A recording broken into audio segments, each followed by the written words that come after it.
రాజాండ్ జైస్ WTV NRI world news bulletin కి స్వాగతం. ముందుగా ఈ వీక్ హైలైట్స్. బియ్యం దిగుమతులపై భారత్ నిషేధం, అమెరికాలో NRIలకు మొదలైన కష్టాలు. భారతీయులకు శుభవార్త, H1B వీసాలను రెండింతలు చేసే బిల్లును USA పార్లమెంట్ లో ప్రవేశపెట్టిన రాజా కృష్ణమూర్తి. కెనడా ప్రభుత్వం తీసుకొచ్చిన కొత్త స్కీమ్ కి విశేష ఆదరణ, ఒక్క రోజులోనే ముంచెత్తిన అమెరికా H1B వీసాదారులు. అమెరికా ఆకాశ వీధిలో ప్రభాస్ కి అరుదైన స్వాగతం, జెట్ విమానం వెనుక పోస్టర్ కట్టి ప్రభాస్ కి వెల్కమ్. కామికాన్ ఈవెంట్ లో ప్రభాస్ స్పెషల్ ఏవి, ప్రాజెక్ట్ కే టైటిల్ తో పాటు ఫస్ట్ గ్లింప్స్ విడుదల. అమెరికాలో అధిక ఉష్ణోగ్రతలు ఓవైపు, భారీ వర్షాలు వరదలు మరోవైపు. భారత్ కి చెందిన 105 కళాఖండాలను తిరిగి అప్పగించిన అమెరికా. న్యూయార్క్ లోని భారత కాన్సులేట్ లో కార్యక్రమం. అమెరికాలో భారతీయ విద్యార్థినిపై పిడుగుపాటు, యువతి పరిస్థితి విషమం. ఇక ఈ వీక్ డీటెయిల్స్ చూద్దాం. దేశీయంగా ధరలను అదుపులో పెట్టేందుకు భారత ప్రభుత్వం బాసుమతీయేతర బియ్యం ఎగుమతులపై నిషేధం విధిస్తున్నట్లు ప్రకటించింది. బాసుమతి మినహా మిగతా బియ్యాన్ని నిషేధిత ఎగుమతుల జాబితాలో చేర్చుతున్నట్లు directorate of general foreign trade ఒక ప్రకటనలో తెలిపింది. దేశీయంగా బియ్యం ధరలు క్రమంగా పెరుగుతున్నాయని ఆహార మంత్రిత్వ శాఖ తెలిపింది. గత ఏడాది సెప్టెంబర్లో ప్రభుత్వం బాసుమతీయేతర బియ్యం ఎగుమతులపై 20% సుంకం విధించింది. దేశీయ అవసరాలకు సరిపడా నిల్వలు రెడీ చేసే దిశగా ఈ నిర్ణయం తీసుకుంది. ప్రపంచంలోని బియ్యం ఎగుమతిదారుల్లో భారత్ అతిపెద్దది. ప్రపంచవ్యాప్తంగా ఎగుమతవుతున్న బియ్యంలో భారత్ వాటా ఏకంగా 40%. ఈ నేపథ్యంలో ఎగుమతులపై భారత్ నిషేధం విధించడంతో ప్రపంచవ్యాప్తంగా ఆందోళన వ్యక్తమవుతోంది. భారత్ నుంచి దిగుమతులు నిలిచిపోవడంతో అమెరికాలోనూ NRIలకు కష్టాలు మొదలయ్యాయి. ఇప్పటికే రైస్ బ్యాగుల ధరలు విపరీతంగా పెంచారు. అంతేకాకుండా ఒకరికి 2 బ్యాగులు లేదా 1 బ్యాగు మాత్రమే విక్రయిస్తున్నారు. NRIలు అత్యధికంగా బియ్యం కొంటారు. ఇప్పుడు పరిస్థితి ఇలా ఉండడంతో ముందు ఈ పరిస్థితి ఎలా ఉంటుందో అర్థం కావట్లేదని ఆందోళన వ్యక్తం చేస్తున్నారు ప్రవాసులు.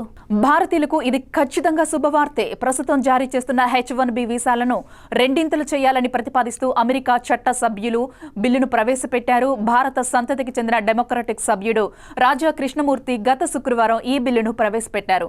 అమెరికా ప్రస్తుతం ఏడాదికి 65,000 H1B వీసాలను జారీ చేస్తూ ఉండగా వాటిని 1,30,000కు పెంచాలని యోచిస్తోంది. ఈ బిల్లు కనుక ఆమోదం పొందితే భారతీయులకు మరింత ప్రయోజనం చేకూరుతుంది.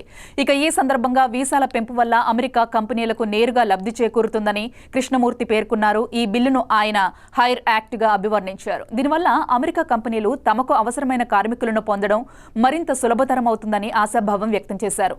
ప్రపంచవ్యాప్తంగా ఉన్న అత్యుత్తమ ప్రతిభను పొందడం ద్వారా సాంకేతికతలో మనం ముందుండాలని ఆయన పేర్కొన్నారు. ఇక హైర్ యాక్ట్ బిల్లును ప్రవేశపెట్టడం తనకు గర్వకారణమని చెప్పారు ఆయన. అమెరికాలోని కంపెనీలు హైటెక్ విభాగాల్లో ఎన్నో వేల మంది ఉద్యోగులు పనిచేస్తూ ఉంటారు. వీరిలో H1B వీసాతో ఇక్కడ పనిచేస్తున్న వారు 3 ఏళ్ల పాటు తమ దేశంలో పనిచేసుకునేందుకు జూలై 16 నుంచి దరఖాస్తు చేసుకోవచ్చని కెనడా ఇటీవల ప్రకటించిన విషయం తెలిసిందే. ఈ కొత్త స్కీమ్ ఏడాది పాటు లేదా 10,000 దరఖాస్తులను స్వీకరించే వరకే అందుబాటులో ఉంటుందని తెలిపింది. అయితే జూలై 16న ఈ స్కీమ్ ని అందుబాటులోకి తీసుకురాగా జూలై 17వ తేదీ నాటికే 10,000 దరఖాస్తులు వచ్చినట్లు IRCC గురువారం వెల్లడించింది. H1B వీసాదారుల కోసం తాత్కాలికంగా తీసుకొచ్చిన పబ్లిక్ పాలసీ ముగిసింది. ఇది గరిష్ట పరిమితిని చేరుకోవడంతో కొత్త దరఖాస్తులను తీసుకోవడం లేదని తెలిపింది. దరఖాస్తుల అనంతరం అనుమతి పొందిన వారు కెనడాలో ఏ ప్రాంతంలోనైనా లేదా ఏ సంస్థలోనైనా ఉద్యోగం చేసుకునే వెసులుబాటు ఉంటుంది. వారి కుటుంబ సభ్యులు ఉద్యోగం లేదా చదువు కోసం తాత్కాలిక వీసాకు దరఖాస్తు చేసుకునే అవకాశము లభిస్తుంది. అయితే ఈ స్కీమ్ ని మళ్లీ అందుబాటులోకి తెస్తారా, కేవలం ఈ 10,000 మందికే అవకాశం కల్పిస్తారా అన్న దానిపై కెనడా ప్రభుత్వం స్పష్టతనివ్వలేదు. అయితే ఏ కారణం చేతనైనా దరఖాస్తు తిరస్కరణకు గురైతే అప్పుడు కొత్త వారు దరఖాస్తు చేసుకునేందుకు వీలు కల్పిస్తారా లేదా అన్నది కూడా కెనడా స్పష్టంగా చెప్పలేదు. ప్రభాస్ నటించిన ప్రాజెక్ట్ కే కల్కి 2898 గ్లిమ్స్ విడుదల కోసం అమెరికాలోని శాండియాగో వెళ్లిన చిత్ర బృందానికి స్థానిక అభిమానులు వినూత్నంగా స్వాగతం పలికారు. ప్రభాస్ కి వెల్కమ్ చెబుతున్న పోస్టర్ ని ఓ జెట్ విమానం వెనుక కట్టి ఆకాశంలో ప్రదర్శించారు. దీన్ని ఇక్కడి భారతీయులతో పాటు స్థానికులు కూడా ఆసక్తిగా తిలకిస్తూ తమ కెమెరాల్లో బంధించారు. అయితే ప్రాజెక్ట్ కే సినిమాకు సంబంధించిన గ్లిమ్స్ వీడియోని హాలీవుడ్ అడ్డా కామికాన్ ఈవెంట్ లో విడుదల చేశారు.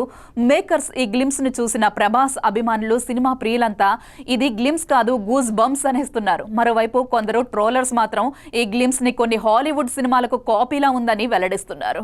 డైరెక్టర్ నాగ్ అశ్విన్ అత్యంత ప్రతిష్టాత్మకంగా తెరకెక్కిస్తున్న చిత్రం కల్కి 2898 AD.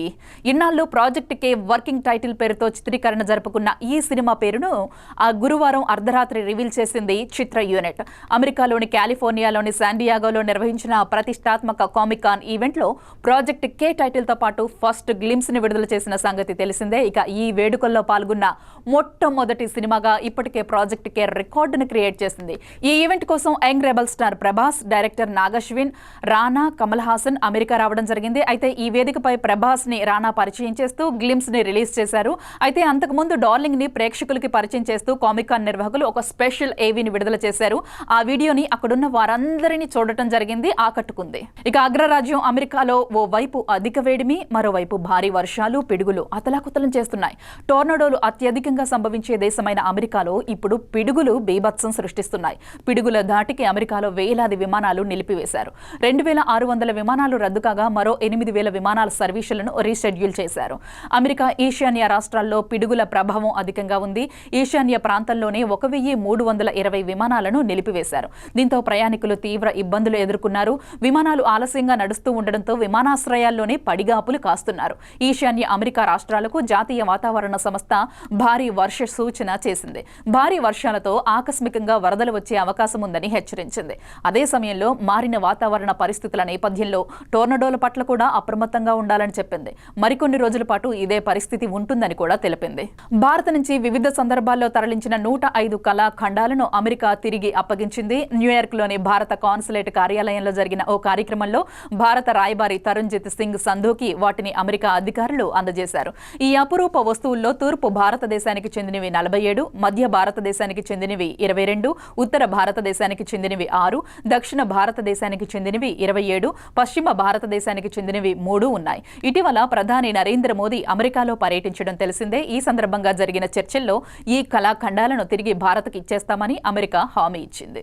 అమెరికాలో చదువుకుంటున్న ఓ భారతీయ విద్యార్థిని పిడుగు పాటుకు గురైంది. ప్రస్తుత జీవన్మరణ పోరాటం చేస్తోంది ఆమె. బాధితురాలు 25 సంవత్సరాల సుశ్రూన్య కోడూరు. యూనివర్సిటీ ఆఫ్ హ్యూస్టన్లో ఇన్ఫర్మేషన్ టెక్నాలజీలో మాస్టర్స్ చేస్తుంది. జూలై మొదటి వారంలో ఆమె తన స్నేహితులతో కలిసి స్థానిక పార్కులోని ఓ కొలను వెంబడి నడుచుకుంటూ వెళ్తూ ఉండగా పిడుగు పడింది. దీంతో ఆమె కొలనులో పడిపోయింది. ఈ క్రమంలో సుమారు 20 నిమిషాల పాటు గుండె లయ తప్పడంతో సుశ్రూన్య మెదడు దెబ్బతిని కోమాలోకి వెళ్లిపోయింది. సుదీర్ఘకాలం వైద్యం అందించాల్సి ఉంటుందని ఆమె బంధువు సురేంద్ర కుమార్ తెలిపారు. విద్యార్థిని వైద్య ఖర్చుల కోసం క్రౌడ్ ఫండింగ్ వేదిక GoFundMe ద్వారా ఆర్థిక సహాయం అందించాలని విజ్ఞప్తి చేశారు. చూసారుగా ఈ వారం NRI world news bulletin updates. మరిన్ని అప్డేట్స్ కోసం కీప్ వాచింగ్ జై స్వరాజ్య and JSW TV. Stay with us. Please subscribe to. Please subscribe. Subscribe to. Please subscribe. Please subscribe. Please subscribe to. Jai Swarajya TV. Jai Swarajya TV. Jai Swarajya TV. Jai Swarajya TV. Jai Swarajya TV. Please subscribe to Swaraj TV. Please sign in Uplay. Please sign up for Uplay. Uplay app sign in అవ్వండి, రక్తదానం చేయండి.